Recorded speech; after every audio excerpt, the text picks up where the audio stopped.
pie para la lectura. Primera de Corintios, capítulo 1, versículo 4 hasta el versículo 9. Esa es la sección que corresponde en esta mañana. Dice así de esta manera: gracias doy a mi Dios siempre por vosotros, por la gracia de Dios que os fue dada en Cristo Jesús, porque en todas las cosas fuisteis enriquecidos en Él, en toda palabra y en toda ciencia, así como el testimonio acerca de Cristo ha sido confirmado en vosotros, de tal manera que nada os falta en ningún don, esperando la manifestación de nuestro Señor Jesucristo, el cual también os confirmará hasta el fin, para que seáis irreprensibles en el día de nuestro Señor Jesucristo, fieles Dios, por el cual fuisteis llamados a la comunión con su Hijo Jesucristo. Oramos. Amado Padre Celestial, damos muchas gracias por tu pueblo congregado en esta mañana. Pedimos, Padre, que aquietes nuestros corazones y nuestros pensamientos y sea tu palabra obrando más allá de las limitaciones que tu siervo tiene, obrando más allá de las limitaciones que suceden en cada corazón, pensamientos que se levantan en contra de la verdad. Tú eres poderoso para poder llevar rendidos los corazones a la obediencia a Cristo. Y así confiamos en esta mañana que será tu Espíritu obrando de acuerdo a tu voluntad y de acuerdo a la necesidad que hay en cada corazón. Pedimos tu bendición en el nombre de Jesús. Amén. Muy bien, pueden tomar asiento. Ayer luchábamos con el audio, con los ventiladores. Hoy luchamos con la lluvia, ¿verdad? Un poquitito. Pero bueno, creo que se me escucha en el fondo, ¿verdad? ¿Nan? ¿Se me escucha bien? Muy bien. Bueno, por un momento, imagine esto conmigo, ¿sí? Trate de hacer la imagen mental conmigo por un momento. Imagine que nosotros vamos 2000 años, un poquito más de 2000 años para atrás, ¿verdad? Y una madrugada de hace 2000 años atrás, año 50, 51 de la era cristiana, está el apóstol Pablo en su cuarto, en su lugar privado, y él está orando una de esas madrugadas cuando él comienza a orar. Despierto junto a su cama, orando de rodillas, y fuera quizá fuera allí de ese cuarto, quizá pasa Timoteo, su ayudante, su discípulo, quizá Lucas, que lo acompañaba en sus viajes y hacía el registro de todo lo que pasaba, y por ahí escuchan al apóstol Pablo orar, ¿no? En ese lugar íntimo. Y en esa conversación que Pablo tiene con el Señor, ellos escuchan desde afuera que Pablo dice: gracias, muchas gracias Dios por la iglesia de Corinto. Interesante eso, porque eso es lo que encontramos aquí nosotros, ¿sí? Una acción de gracias. Pablo nos cuenta a nosotros cómo era su vida de oración.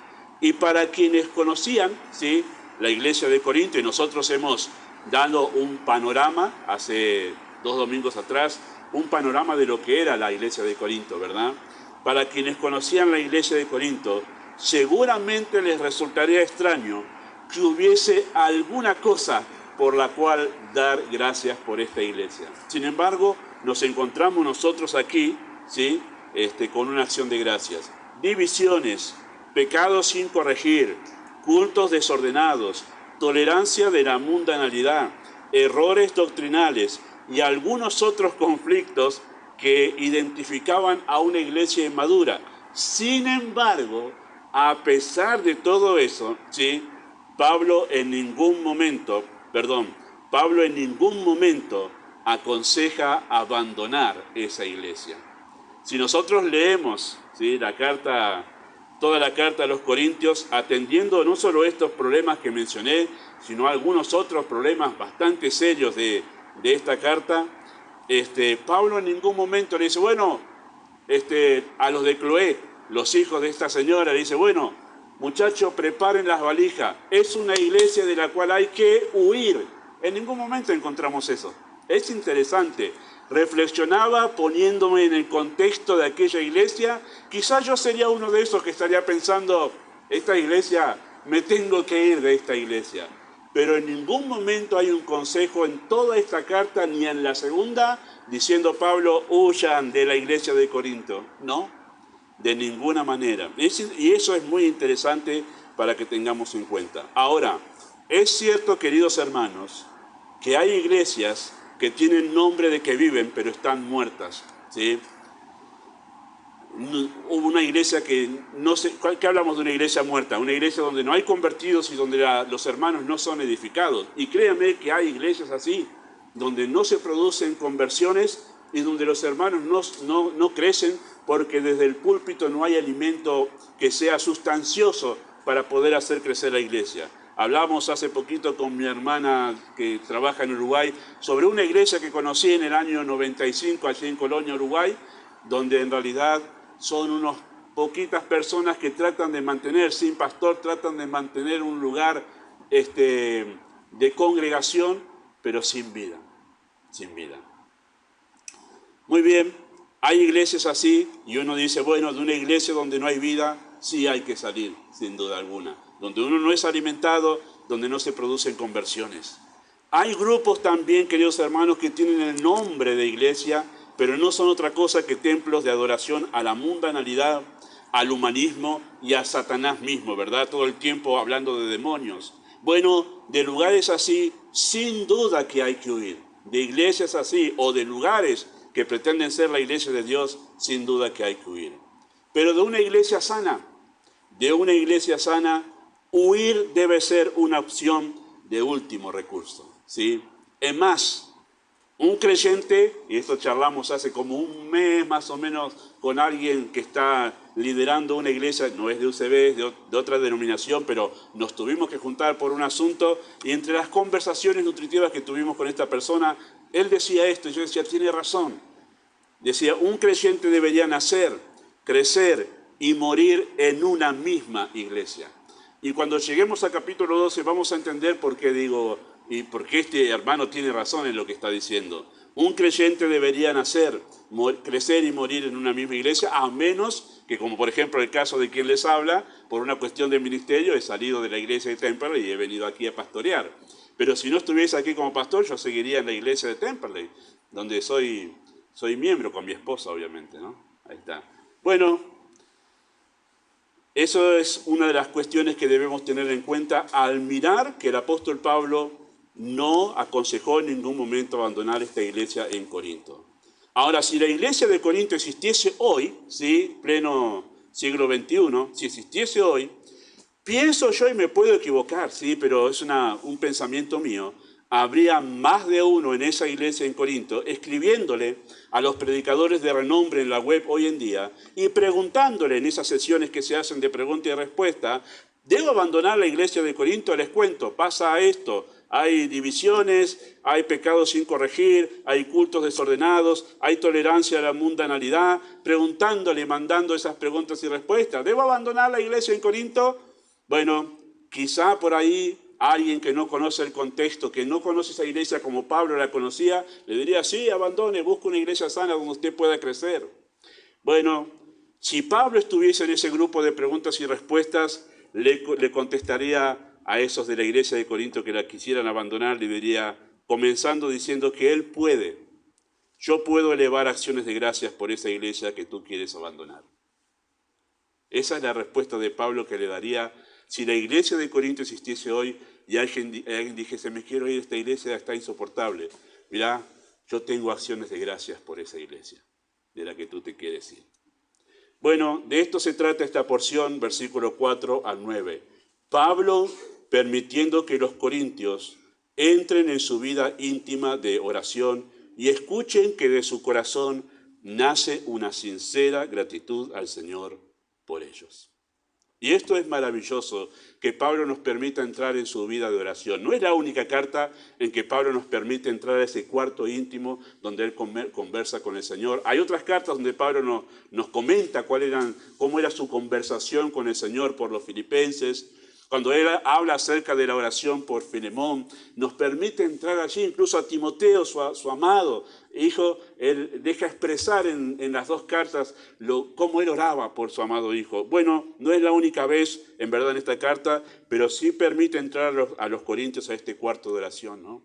Bueno, si yo fuese miembro de la iglesia en Corinto y estuviese pendiente diciendo, bueno, Pablo fundó esta iglesia, ¿qué estará pensando de nosotros ahora, en este momento, que andamos así? Bueno, seguramente se sorprenderían si se acercan al cuarto de oración a escuchar, Señor, gracias por los corintios. Muchas gracias por los corintios, ¿no? Esa expresión que encontramos en el texto, gracias doy a mi Dios siempre por vosotros, es el núcleo de toda esta sección, ¿sí? Versículo 4 hasta el 9. Es la expresión central de esta sección y habla de una vida de oración constante porque dice siempre, significa sin cesar, y además habla de una vida de oración impregnada de agradecimiento. Seguramente esto va a estar un poquitito ahí como aplicación, pero creo que la aplicación hoy va a rondar en otro lado. Pero es como para preguntarnos, ¿no? ¿Cuántas veces nos hemos sentado nosotros esta semana a agradecer por nuestra iglesia? A veces son más las quejas que nacen de nuestro corazón, ¿no? Pero ¿cuántas veces nos hemos sentado en esta semana, en nuestro tiempo de oración o de rodillas, o mientras meditábamos en la iglesia, nos hemos puesto a decir gracias, Señor, por los hermanos que me has dado en Lavallol? Porque eso es lo que hacía Pablo, y lo hacía sin cesar. Sin cesar. Constantemente estaba agradeciendo por los hermanos de la iglesia en Corinto. Ahora, queridos hermanos, esta carta, como ya hemos mencionado al comienzo en la introducción, esta carta está enfocada en la corrección. Por eso, porque esta carta lo que viene después es todo corrección. O sea, si uno dice, ¿de qué habla la carta a los Corintios? Corrección, sencillamente. Trata Pablo esta carta corrigiendo todos los problemas, o tratando de corregir todos los problemas que había en la iglesia, ¿sí? Por eso, como después lo que viene es corrección, comenzar con agradecimiento, ¿sí? Es una forma de amortiguar el impacto de la reprensión. Pablo comienza necesariamente así con agradecimiento por ellos, a Dios por ellos, porque lo que viene después necesita que algo lo amortigüe a todo eso, ¿sí? Vienen duras reprensiones en la carta, ¿sí? Y este es un gesto de amor por parte del apóstol Pablo. Comenzar una reprensión, queridos hermanos, de esa manera. Comenzar agradeciendo a Dios por ellos, ¿verdad? Cuando no hay amor en una corrección, ¿sí? Justamente lo que no se hace es buscar amortiguar esa corrección, ¿verdad? Cuando humanamente hablando, ¿verdad? No se busca amortiguar el impacto de esa corrección, sino justamente a veces hay todo lo contrario, una intención contraria en nuestros corazones. Se busca sumarle peso de ira, bronca, resentimiento, más para destruir que para corregir, para edificar, ¿verdad? Cuando no hay amor en una corrección le vamos a añadir peso de bronca a todo eso. Además de lo que hiciste, te recuerdo lo que hiciste hace 2 años atrás. Y además hace rato que lo venís haciendo. Incluso, entonces, en lugar de amortiguar, lo que hacemos es sacar todo tipo de suavidad y que destruir a la persona. Pero ¿qué hace Pablo? Comienza con agradecimiento. Y hermanos, sencillamente un consejo práctico, que esto es parte de consejería cristiana, siempre tratamos, cuando vamos a tratar de corregir algo en alguna persona de nuestra familia o algún hermano en la iglesia, siempre hay que empezar con agradecimiento. Por ejemplo, si lee la carta a Filemón, para dar una exhortación muy dulce a Filemón, pero antes comienza agradeciendo del amor que Filemón tiene para con todos los hermanos. Y dice cómo todos los hermanos son confortados por su diligencia, por su servicio, para después decirle, este mismo amor vas a tener que tener con Onésimo, ese esclavo que se escapó y que te causó daño. Y entonces comienza con agradecimiento para amortiguar una exhortación. Entonces usted tiene que comenzar una consejería de corrección diciendo, si son padres, la verdad, querido hijo, yo estoy muy agradecido que Dios te haya puesto en mi vida. Hay muchas cosas buenas que yo veo en vos. Y comienza agradeciendo. Y entonces amortigua el impacto para lo que viene después. Decirle, pero esto que estás haciendo está muy mal. Y entonces hay como una suavizar las palabras de corrección que siempre terminan siendo duras inevitablemente. Y eso es lo que está haciendo Pablo aquí, ¿verdad? Amortiguando el peso de la corrección que viene en toda la carta. Para aquellos creyentes fieles, porque había creyentes fieles en Corinto, nuestra intención a veces, o nuestra manera de acercarnos a la carta en Corintio es pensar que todos en Corintio estaban en la misma situación. Pero eso es injusto, y yo lo he hecho muchas veces al leer la carta. No todos eran de la misma condición en Corinto, había creyentes fieles. Y para aquellos creyentes fieles en Corinto, bueno, los de Cloé, ¿no? Quizá que estaban desalentados, volviendo a casa luego de un culto en la iglesia en Corinto, sin nada que agradecer. ¿Viste lo que pasó hoy? Se sentarían como un domingo, almorzando con la familia. ¿Cómo fue la iglesia? Divisiones, ¿para qué te cuento? Divisiones. Algunos se emborracharon en la mesa del Señor, otros, no sabés, estaban allá, no se acercaban a nadie, y como si uno vuelve desanimado, ¿verdad?, de una reunión así.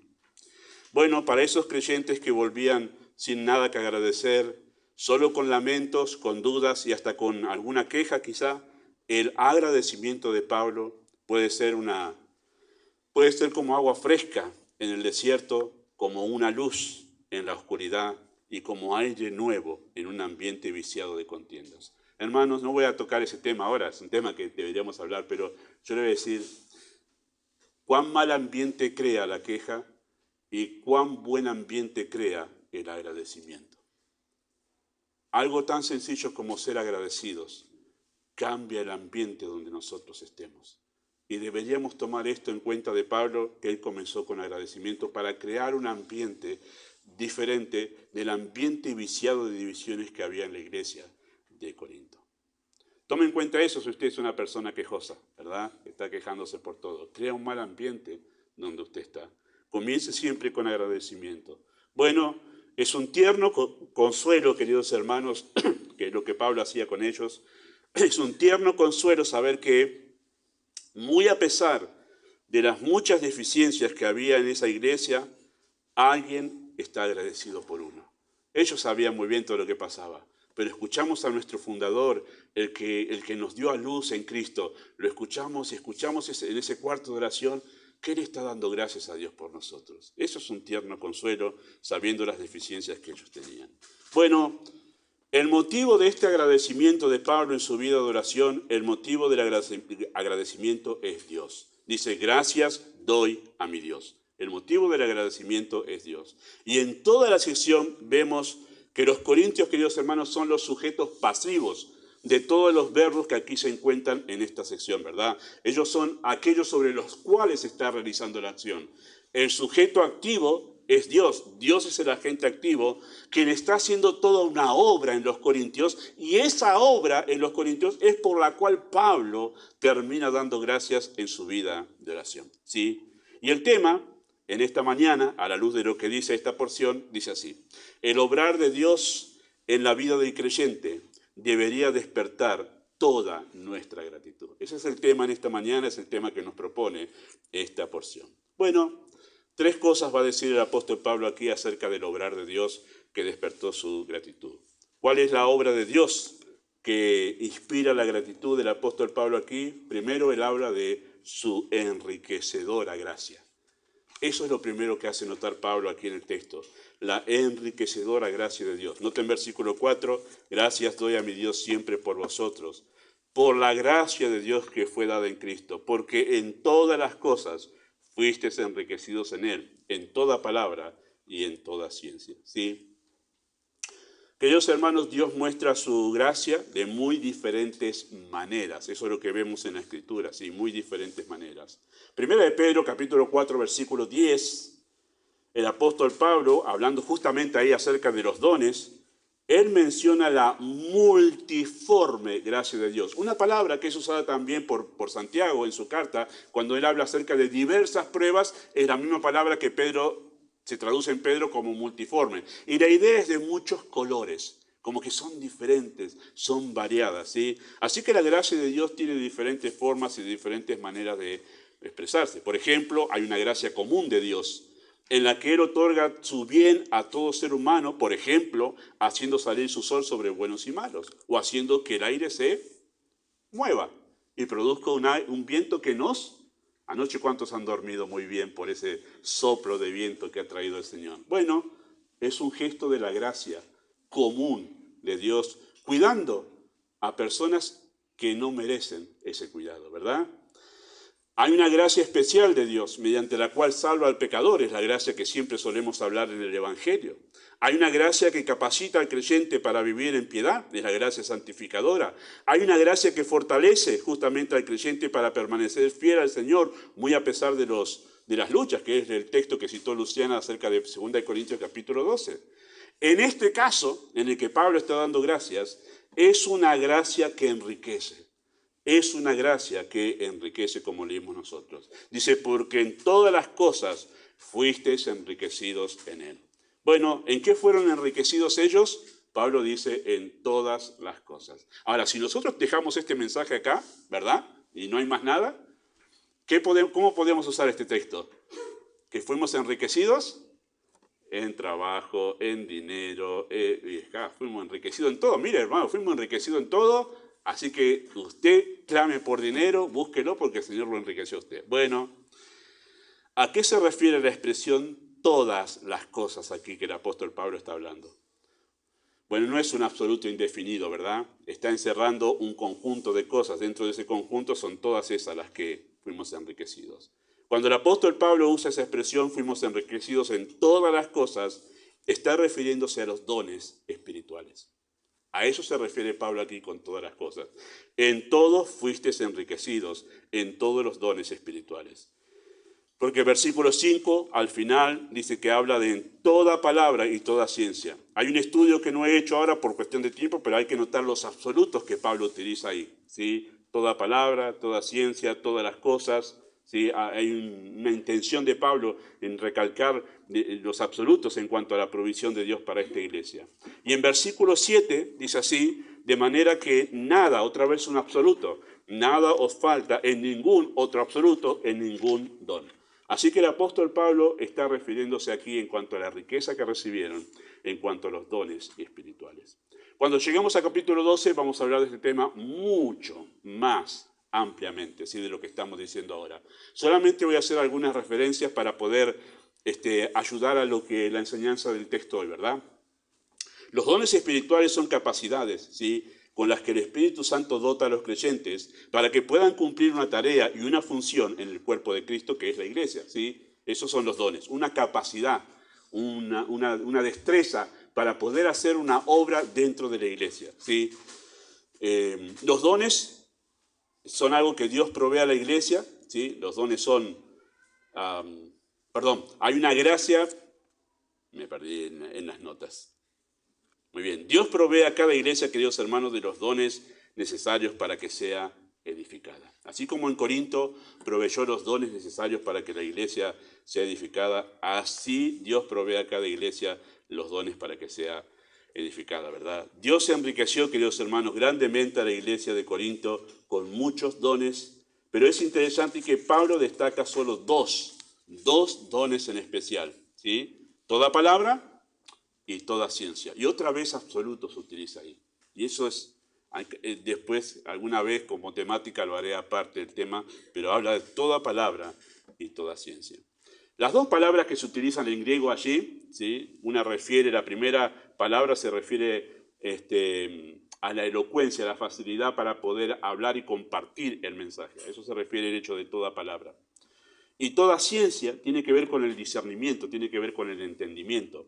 Bueno, en Corinto habían sido bendecidos por Dios con dones que estaban relacionados con la facilidad para poder compartir el mensaje del Evangelio. Habían sido bendecidos con dones que tenían que ver con el estudio, el discernimiento de las Escrituras y además el discernimiento en consejería y mucho más porque en realidad habla de todo tipo. Ustedes saben que los dones de enseñanza es uno, pero sin embargo después del don de enseñanza hay una ramificación de diferentes maneras de poder expresarlo. Ayer escuchábamos a Nicolás y hoy me escuchan a mí y ustedes saben que los dones de enseñanza son diferentes. Usted puede tomar la web y escuchar a cualquier otro predicador y decir, predica con diferente, su manera de armar el bosquejo, su manera de expresar, bueno, son diferentes dones. Me toca enseñar a mí, por la gracia del Señor, tener el don de enseñanza para enseñar como pastor, pero aquí hay varias hermanas y hay hermanos que tienen el don para poder enseñar en una clase de escuela dominical, poder enseñar a niños. No es algo tan sencillo. Uno dice, le enseña a niños de 3, 4, 5 años. Debe ser fácil. Pregúntele a mi hermana Patricia. No es tan sencillo enseñarles. ¿Por qué? ¿Cuánto dura la lección? 5 minutos como mucho. Y Patricia dice 3. Y cuando tiene suerte, 4, porque los chicos no mantienen la atención más que ese momento. Hay que tener una gran destreza para poder compartir un mensaje. Y voy a decirles, no son pocos los niños que han sido salvados por la gracia de Dios a esa edad, por la destreza, usando Dios, ¿no? La destreza de maestras preparadas para poder enseñar a niños. Ahí hay una manifestación de la multiforme gracia de Dios, simplemente como un ejemplo de esto. Bueno, en Corinto habían sido bendecidos en toda palabra, facilidad para dones con facilidad para comunicar y toda ciencia, dones para discernir. Habla en capítulo 12, habla de palabra de ciencia, palabra de conocimiento, ¿sí? Habla acerca de personas aptas para la consejería. Todo eso está encerrado en esas dos categorías. Bueno, en ese momento de oración, sí, ese momento de oración personal de Pablo, seguramente Pablo agradecía por muchas cosas más en su oración. No creo que este sea lo único que Pablo oraba por los corintios. Su momento de oración por ellos abarcaba mucho más. Pero hay una intención de Pablo de mencionar solamente esto acá, palabra de ciencia y palabra de conocimiento, ¿sí? Y la razón es que el término ciencia y conocimiento se menciona más en la primera y en la segunda carta de los Corintios que en todo lo demás de la Biblia. ¿Por qué? Porque había un problema serio en Corinto con el tema de conocimiento y ciencia. Así que es adrede que el apóstol Pablo mencione estos dones aquí, ¿sí? ¿Por qué destaca su agradecimiento por estos dones? Bueno, porque hay una intención de cambiar, ¿qué cosa? El enfoque que la iglesia tenía sobre los dones. En el desarrollo de la carta nosotros vamos a ver que ellos tenían errores conceptuales y errores de práctica de los dones. Cuando lleguemos a ellos, sé que a algunos que les interesa eso, vamos pastor, lleguemos a capítulo 12, que a mí me entusiasman los dones. Pero el asunto que vamos a llegar y ver que ellos eran tan inmaduros que usaban muy mal los dones y los conceptos que tenían acerca de los dones estaban equivocados. Uno de ellos es que pensaban que algunos dones realmente se notaba que el Espíritu estaba y que otros dones se notaba que el Espíritu no estaba. Bueno, capítulo 12 nos deja entrever que había muchos errores conceptuales, ¿verdad? Por ejemplo, en capítulo 4, versículo 7, vemos que usaron los dones para vanagloriarse. Pablo dice en capítulo 4, versículo 7, de esta manera: ¿quién te distingue?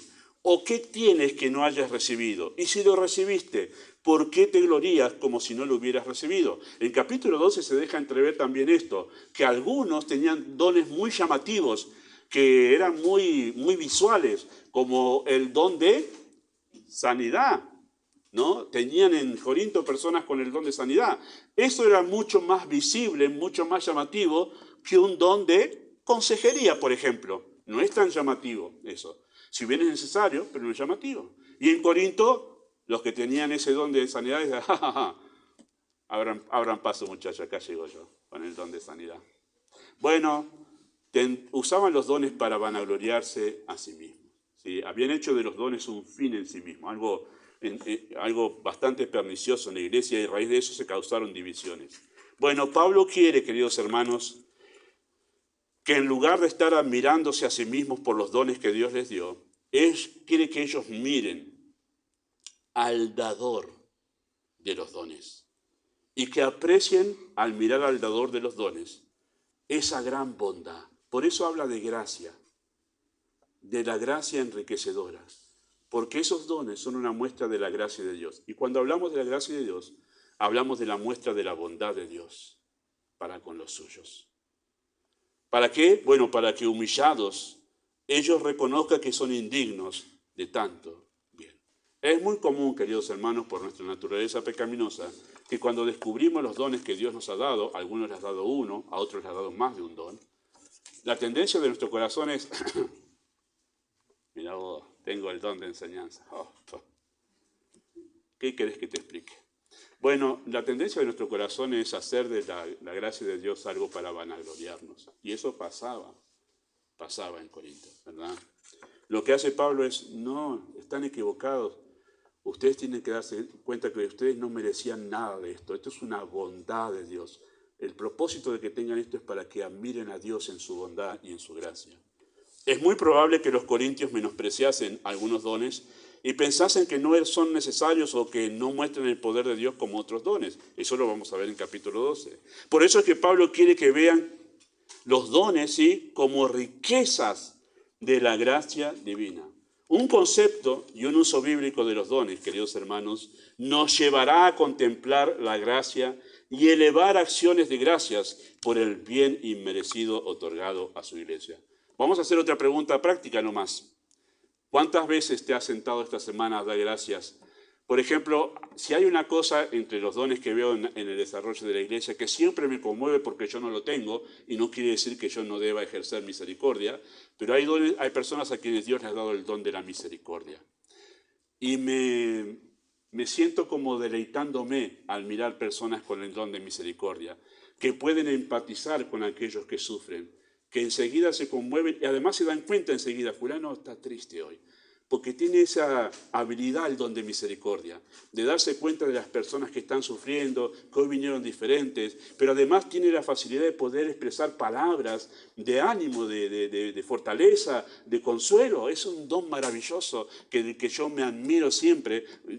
Digo una vez más, no lo tengo, y no quiere decir que soy un ogro, ¿verdad, amor? Pero el asunto quiere decir que yo aprendo de esas personas en la iglesia, aprendo cómo tener misericordia de otros, porque los dones son para eso, para que aprendamos de esa gracia de Dios que se le ha dado. Hay personas que tienen el don de servicio en una iglesia, me estoy yendo al capítulo 12, perdón, pero hay personas que tienen el don de servicio y me admiro de esas personas también, porque tienen esa facilidad de darse cuenta dónde hay necesidades y enseguida movilizarse para poder suplirlas, necesidades materiales, ya sea de dinero o porque hay que arreglar algo, hay que limpiar algo, y enseguida se mueven. Y esas personas, con ese don, uno las admira porque le enseña a uno a ser diligente por las cosas de Dios. Bueno, y uno dice, gracias Dios por esos dones que has dado a la iglesia. Son muestras de misericordia para con nosotros. Cada don que Dios ha dado a esta iglesia con cada creyente es un motivo para que este pastor se siente cada semana y diga gracias por estos dones, porque es una muestra que tú quieres a la iglesia de Lavallol con estos dones que nos has dado. Bueno, eso debería ser un concepto bíblico de los dones, ¿verdad? Y un uso correcto de eso. ¿Cuántas veces hemos orado agradecidos a Dios por la gracia derramada de los dones a su iglesia? Los corintios eran creyentes pudientes, hermanos. ¿Se acuerdan cuando hablamos de la ciudad de Corinto? Una ciudad rica, una ciudad pudiente, ¿verdad? Vamos a llegar a capítulo 9 y vamos a hablar de ese tema del dinero de los corintios, de los que Pablo no recibió ni una monedita. Y usted dice, esto es paradójico, ¿cómo de la iglesia más rica Pablo decidió no recibir ni una moneda? Vamos a hablar de nuestra actitud al dinero cuando lleguemos a eso. ¿Por qué Pablo decidió no recibir nada de la iglesia más rica? Los corintios eran creyentes pudientes, tenían dinero, posesiones, y vivían en una de las ciudades más ricas del imperio. Pero eso no es lo que mueve la gratitud de Pablo. No dice, gracias que todos tienen trabajo en la iglesia, Señor. Bárbaro, gracias. No pasaba por la puerta y escuchaba en la oración de Pablo diciendo, qué bueno que hoy tienen todos comida en su mesa. Seguramente es un motivo de gratitud, hermanos. Pero lo que Pablo movía a la gratitud de Pablo es la riqueza espiritual manifestada a través de los dones en la iglesia de Dios. Bueno, ¿cuál es la obra de Dios que inspira la gratitud de Pablo? En segundo lugar, su poderosa preservación. Su poderosa preservación. No solamente su enriquecedora gracia, sino su poderosa preservación. Versículo 7 dice así, de tal manera que nada os falta en ningún don, esperando la manifestación de nuestro Señor Jesucristo. ¿Sí? Versículo 8, el cual también os confirmará hasta el fin para que seáis irreprensibles en el día de nuestro Señor Jesucristo. ¿Sí? La expresión clave para entender esto que acabamos de leer es la expresión confirmación, confirmar, confirmados. ¿Sí? Esa es la idea que Pablo quiere afirmar ahí. Y esa expresión del verso 8, el cual también nos confirmará, es paralela, corre en paralelo, ¿sí?, con la expresión del versículo 6. Versículo 6 dice, así como el testimonio acerca de Cristo ha sido confirmado en vosotros.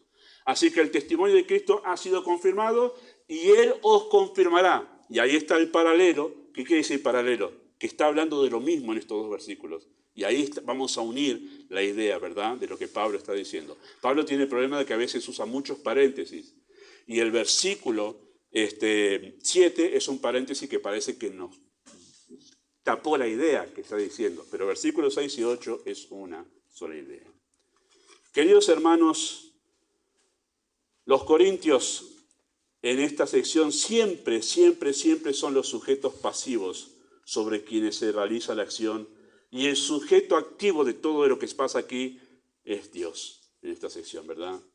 Dios es el que ha confirmado el testimonio en ellos, el testimonio acerca de Cristo, verso 6, y Dios es el que los confirmará hasta el fin, versículo 8.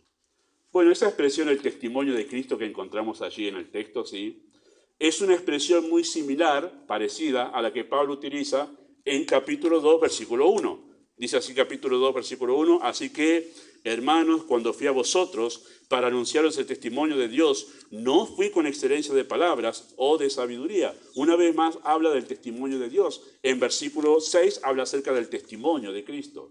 Bueno, esas dos expresiones se refieren al mensaje del Evangelio. Y además, el testimonio de Dios, el testimonio de Cristo, el testimonio del Evangelio es una expresión muy común en el Nuevo Testamento para referirse a la predicación del Evangelio. Por ejemplo, uno de esos tantos versículos es el que me salvó a mí, el que el Señor utilizó para salvarme a mí. Dice 1 de Juan 5, 11 y 12. Y este es el testimonio de Dios. Es muy común utilizar esa expresión en el Nuevo Testamento para referirse a la predicación del Evangelio. ¿Cuál es el testimonio de Dios? Que Dios nos ha dado vida eterna. Y esta vida está en su Hijo. Y eso fue la luz que llegó a mi alma cuando dije, está en su Hijo. Y lo que el Señor usó para salvarme fue este entendimiento. El que tiene al Hijo, dije, no tengo al Hijo, yo dije en ese momento que el Señor me salvó. No tengo vida. Y fue cuando el Señor me llevó a Cristo, ¿verdad? Y el que no tiene al Hijo de Dios, no tiene la vida. Bueno, este es el testimonio de Dios. Una vez más se utiliza la expresión para hablar de eso. Así que confirmar, esa palabra que Pablo utiliza en 1 Corintios, indica hacer segura, hacer firme algo, ¿verdad? Eso es la expresión confirmar. Así que verso 6 y verso 8 hablan de la misma doctrina. Es toda una doctrina en la Escritura. ¿Cuál es la doctrina?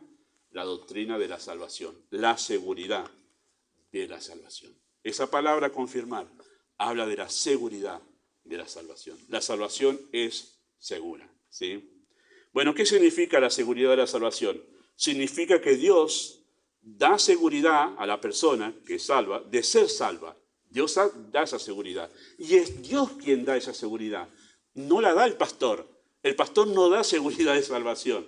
Y ningún hombre da seguridad de salvación. ¿Quién da seguridad de salvación? Dios.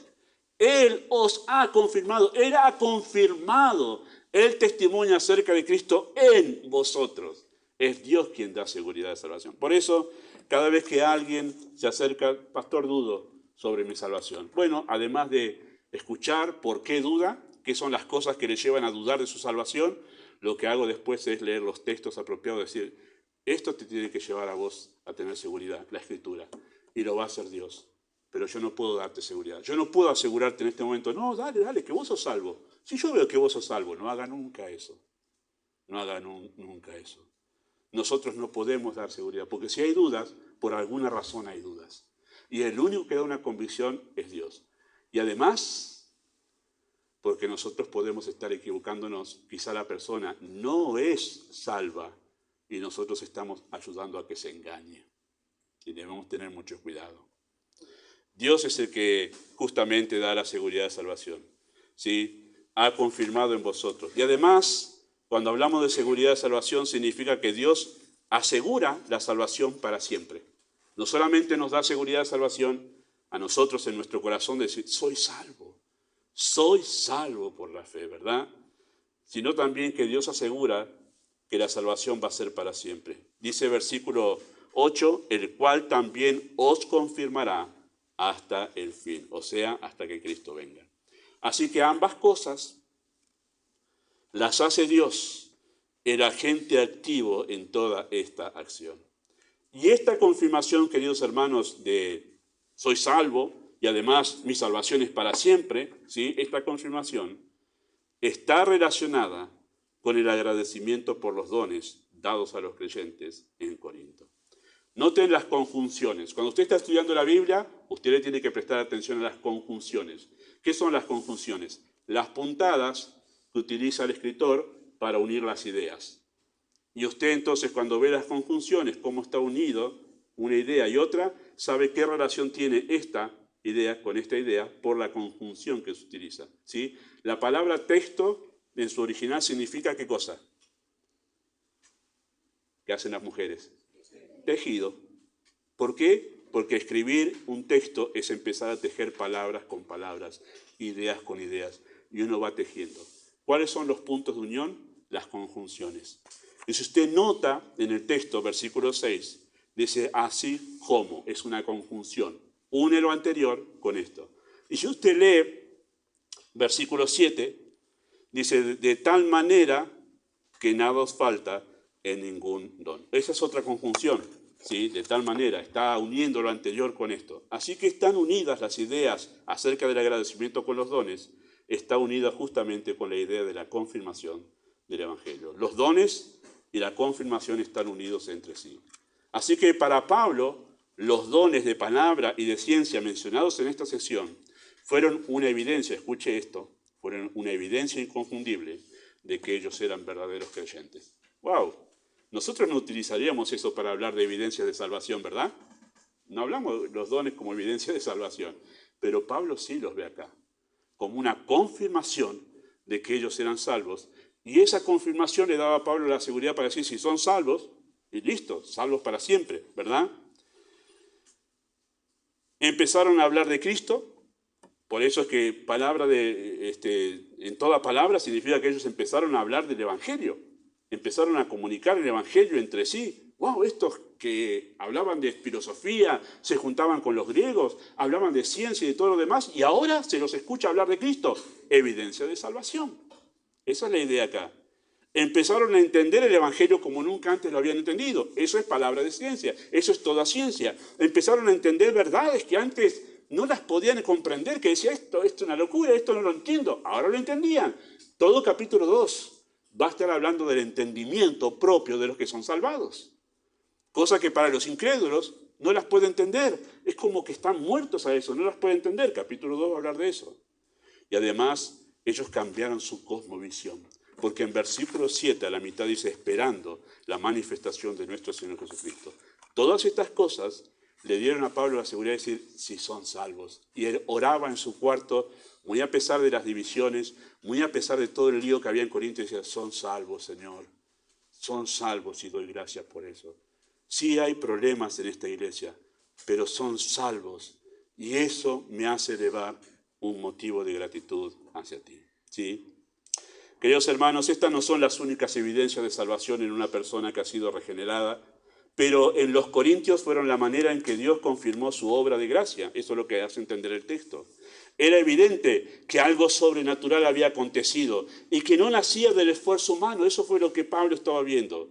Y creo, queridos hermanos, que Pablo adrede relaciona los dones con la seguridad de salvación a fin de cambiar la perspectiva errada que la iglesia tenía sobre los dones. Ahora, no estamos diciendo de ninguna manera que hay que tener dones para ser salvos, como algunas iglesias enseñan. ¿Recibiste ya la doble unción del Espíritu, hablando en lenguas? Si no sos salvo, bueno, cuidado con eso. No estamos diciendo que hay que tener dones para ser salvos. Decimos que eran una de las evidencias de que los corintios fueron salvados. La salvación es por fe y por arrepentimiento, no por dones, ¿sí? Y al ver que eran verdaderamente salvos, Pablo puede afirmar con toda certeza, Dios los confirmará hasta el fin. Su salvación está asegurada hasta el día que estén en la presencia del Señor, hasta el final. Queridos hermanos, es lo mismo que decir, una vez salvo, siempre salvo. Una vez salvo, siempre salvo, ¿sí? Dios se encarga, subrayo, Dios se encarga, ¿sí?, de que el creyente permanezca salvo toda su vida, sin apartarse, sin perder su salvación. Y esto es demostración no de la capacidad del creyente, sino del poder de Dios, ese poder preservador. Primera de Pedro 1:5, que lo tienen aquí, dice, somos guardados por el poder de Dios mediante la fe. ¿Para qué? Bueno, para alcanzar la salvación que está preparada para ser revelada en el tiempo postrero. Dios se asegura, mediante su poder soberano con el cual creó todas las cosas, que el que ha sido salvado permanezca salvo hasta el día que esté en la presencia del Señor. Su salvación no se pierde. Nada hace que la salvación se pierda. Y alguien cuando lee Romanos capítulo 8 creo que Nicolás vos me habías dicho algo así. Cuando leí capítulo 8, dice, ahí menciona un montón de cosas que no nos pueden separar del amor de Dios, ¿verdad? Tribulación, angustia, espada, todo lo demás, ni lo presente, ni lo pasado, ni lo porvenir, ni lo alto, ni lo profundo, nada nos puede separar. O sea, nada puede romper la salvación. Nada puede, dicho de otra manera, nada puede hacer que Dios nos deje de amar. Si Dios nos dejase de amar, la salvación se perdió porque está basada en su amor. Dice nada. Y alguien ha dicho, no me acuerdo quién era, Nico, le ha dicho, bueno, ahí no menciona pecado. Nuestro pecado sí puede hacer que Dios haga. Bueno, no lo menciona ahí porque lo menciona anteriormente. ¿Quién acusará a los escogidos de Dios? Cristo es, ya está, el pecado ya está saldado. Hasta el pecado ya fue quitado de en medio como una posibilidad, entre comillas, de que la salvación se pierda. No hay nada que pueda hacer que la salvación se pierda. Y obviamente no es una vía libre para pecar, sino justamente nos humilla más para agradecer a Dios por esa salvación poderosa. Queridos hermanos, hay un poder sobrenatural asegurando la salvación y Pablo se siente motivado a orar, sabiendo que los corintios son salvos, a orar dando gracias a Dios por eso. Bueno, ¿cuál es la obra de Dios que inspira la gratitud de Pablo? En tercer y último lugar, su fiel llamado. Versículo 9 dice así, fiel es Dios. Una vez más, vuelve a la gente activo en toda esta porción. Fiel es Dios, por el cual fuiste llamados a la comunión con su Hijo Jesucristo. Fiel es Dios, tremendo como termina su oración. Bueno, Pablo, queridos hermanos, finaliza su acción de gracias poniendo el acento en el sujeto activo que realiza toda la acción, que es Dios. Pablo da gracias porque Dios fue fiel en su llamado. Dios fue fiel en su llamado. Pablo no pone el acento en los corintios que respondieron al Evangelio. Pablo no ora diciendo, qué bueno ustedes corintios, qué buen corazón que tienen que pudieron responder al Evangelio, bárbaro. Bien por ustedes. No, dice, a Dios gracias por su fidelidad que los llamó y por eso ustedes llegaron a ser salvos. Pone el acento en el llamado de Dios. Y eso no significa que nosotros no decidimos por Cristo. Pero el acento de la Escritura no está en nuestra decisión. El acento de la Escritura está en Dios que llama. Porque si Dios nos llama, no importa qué decisión tengamos nosotros. Si Dios nos llama, nadie puede ser salvo. Fiel es Dios que os ha llamado a la comunión con su Hijo, queridos hermanos. Y Pablo no se refiere aquí al llamado general del Evangelio, ¿sí? Predicando a toda criatura, lo cual debemos hacer siempre. Es nuestro mandato predicar a toda criatura. Pero no se refiere a ese llamado aquí. Hay dos llamados del Evangelio, uno general a toda criatura y hay un segundo llamado que es el llamado particular. Eso lo vemos en la Biblia claramente, es la doctrina del llamado eficaz, se llama así, ¿verdad? Es ese llamado particular que hace Dios al corazón de los escogidos, produciendo una respuesta inmediata y voluntaria de obediencia al desafío del Evangelio. No voy a abundar, lo voy a enseñar quizá el año que viene, si Dios quiere, toda la doctrina de la elección y del llamado eficaz y todo esto, pero voy a acentuar solamente esto. Pablo va y llegando a Filipos y predica a un grupo de mujeres que está ahí a la hora de la oración, junto al río. ¿Cuántas mujeres se convirtieron de las que estaban ahí? ¿Y por qué las otras no? ¿Qué hizo la diferencia entre una y la otra? El texto lo dice, si se acuerdan. Dios abrió el corazón de Lidia para que estuviese atenta a lo que Pablo decía. ¿Quién fue el agente activo ahí? Dios. Y yo sé que aquí, los que no son salvos que están aquí, a menos que Dios no abra tu corazón para que tú entiendas todo lo que estoy hablando, estas son palabras vacías. Tu mente debe estar navegando por cualquier otro lado en este momento. Hasta el momento en que Dios abre tu entendimiento para que estés atento. Lo primero que comienza en un proceso de salvación es que uno se pone atento. ¿No? ¿Cómo? ¿Qué dijiste? Lo que antes no me importaba es atención. Y Dios lo hace. Nosotros no creamos interés por la Escritura. Este pastor no crea interés por el Evangelio. El que crea interés por el Evangelio es Dios. Y Dios abrió el corazón de Lidia. Y uno se pregunta, ¿y por qué no el de las otras mujeres? ¿Por qué Dios no abrió el corazón de las otras mujeres? Porque Dios es soberano en su salvación. Y alguien me dirá, no, porque el corazón de las otras mujeres estaba más duro. Hablamos de la conversión de Pablo la semana pasada, ¿se acuerda? Pablo respiraba amenazas cuando Dios, ¡pum!, le cambió el corazón. No es la dureza del corazón lo que impide el obrar de Dios. Dios obra de acuerdo a su soberana voluntad y por eso que depende la salvación de su llamado. Y Pablo da gracias por ese llamado fiel. Se refiere a ese llamado particular que Dios hace al corazón de los escogidos, produciendo una respuesta inmediata y además voluntaria. No le está torciendo el brazo, sino que es voluntaria, de obediencia al desafío del Evangelio. Este es un llamado, queridos hermanos, hecho por el Espíritu Santo mientras la persona escucha la predicación del Evangelio. Y hace el Espíritu que la persona escuche con los oídos espirituales, no solo con estos, sino espirituales, produciendo dentro de su corazón un nuevo nacimiento. De manera natural, cuando eso sucede, la persona responde en fe, se arrepiente y se entrega a Cristo sin reservas. Dice, Dios, ¿lo llamó Dios? Bueno, mire, enseguida. ¿Qué está haciendo mientras se predica la palabra? Si su corazón está distraído con otras cosas, yo te puedo decir una cosa, todavía no has escuchado a Cristo. Todavía no has escuchado a Cristo. Tu corazón está muerto todavía. En delitos y pecados, todavía no has escuchado a Cristo. El día que escuches la voz de Cristo, tú dirás como aquellos soldados que fueron enviados para prender a Cristo y cuando volvieron le preguntaron, ¿por qué no lo trajeron preso?